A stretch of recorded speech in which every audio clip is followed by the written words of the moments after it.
So yun po mga idol, no? Isa mapagpalang araw po sa inyong lahat. Brad Dodong Adventure po, no? Update po tayo ngayon.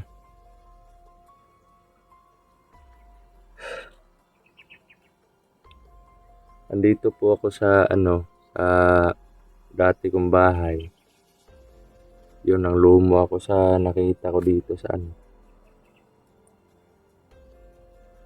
medyo tumaas na naman yung mga damo, ano? Yan.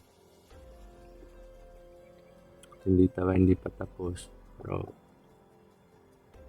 yan, tumubo na naman.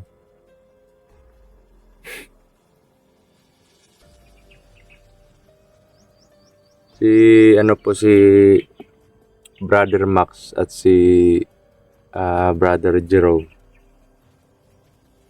kaya na po nilang mag-explore, no? So yun, gusto ko po sanang magpahinga muna kasi hindi ko na po naiintindihan yung nararamdaman ko sa katawan ko, no? Hirap po akong huminga. Kanina nga pagpunta ko dito, pahinto-hinto lang ako kasi gusto ko kasi mapawisan. Pahinto-hinto lang ako kung naglakad dito. Kasi nahihilo po.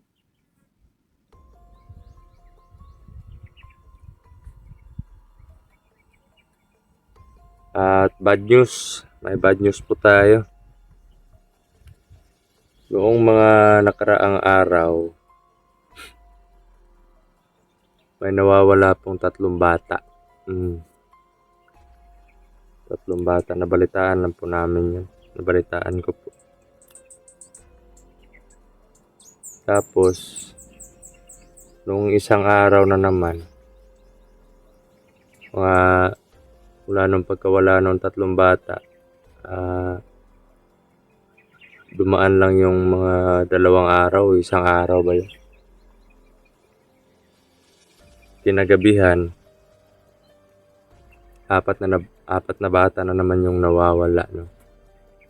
So bali 7 lahat. So sobrang nakakabahala, no? Kasi alam naman po natin na isa sa mga kasangkapan ng mga kalaban para lumakas sila ang pag-alay ng buhay ng mga bata, no? So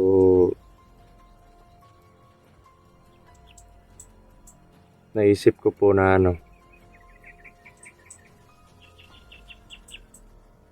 pag may allowance lang sana at may makabili ako ng gamot. Gamot lang talaga yung kulang sa akin, mga idol. Mag-e-explore kami bukas sana. Hindi po pwede na ganito palagi, no, na hayaan na lang namin sila mamiktima. Hayaan na lang namin may mga inosenteng nadadamay, sa mga inosenteng nabibiktima ng mga taong yan.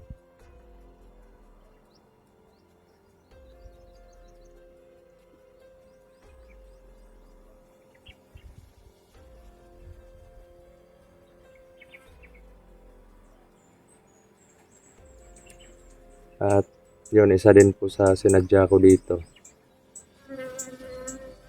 Hindi ko po kaya talaga na makita yung pamilya ko, asawa ko, mga anak ko na parang nag-aalala sila sa kalagayan ko. Ganon. Parang sa tuwing nakatingin sila sa akin, parang nakikita ko sa mga mata nila yung pag-alala. Normal naman yun na mag-alala. Kasi nga alam naman natin na mahal ako ng pamilya ko, no? Pero hindi ko lang talaga matanggap na ayaw ko maging weak sa mata ng pamilya ko, mga idol. Kaya napagdesisyonan kong pumunta muna dito, magpapawis.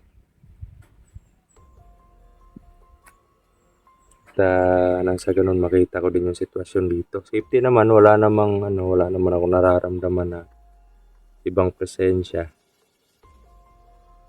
Yun nga lang yun, nakakalumo talaga tingnan na matataas na naman yung mga damo, no? So bukas mga idol, kung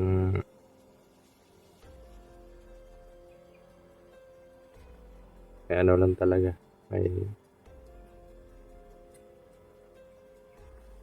pambiling gamot,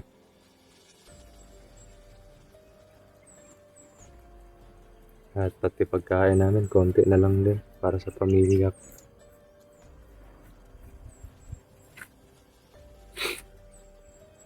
I-explore kami bukas. At yun, sa kabilang kabilang panig naman, sila Kuya Bad, kumikilos na din ngayon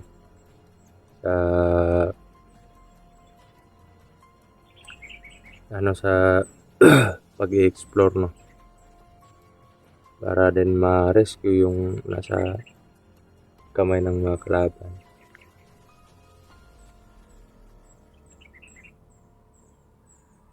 Hirap lang talaga isipin mga idol nga maraming nangyayari. Gusto kong tumulong, pero gusto kong may magawa.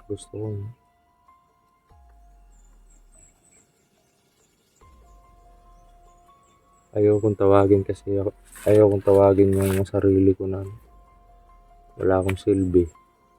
Kasi buhay ko na yung pagiging hunter. Pero lalaban po pa rin tayo mga idol. At yan.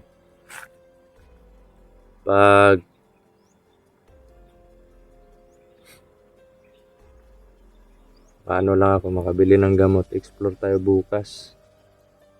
Mission to rescue. Hindi lang yung mga bata, kundi tutulong tayo sa paghahanap ng mga bata. Kahit kung sino man yung makita natin nangangailangan ng tulong, tutulungan po natin, no, mga idol. Sana po ipagdasal nyo ang successful na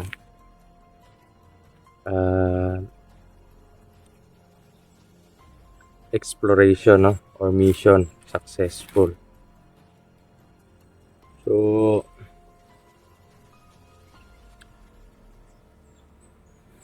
tawagan ko kanina, nag-message ako kay Brother Max. Sabi niya na okay, kaya niya na daw. Si Brother Jerome naman ay naghihintay na lang ng hudyat para balik exploration.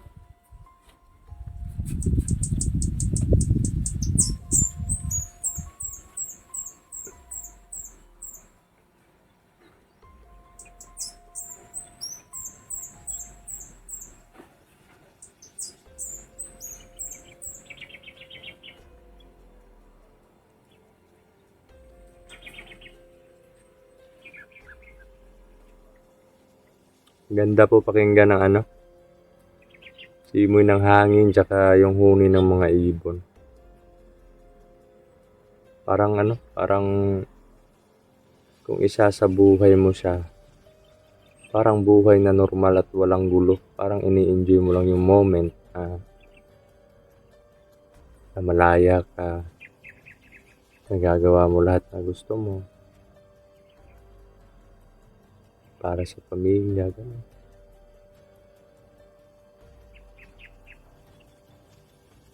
Minsan nga po naiisip ko na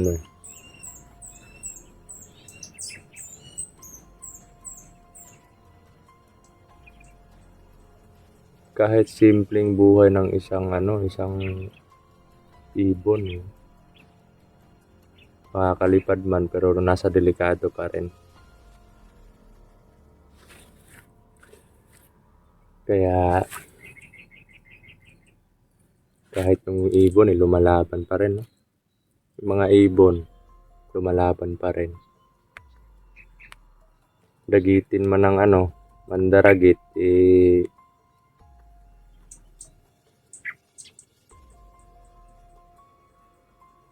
lumalaban pa rin, makatukaman lang. So, yun lang. Hanggang sa huling hininga mga idol, lalaban po tayo.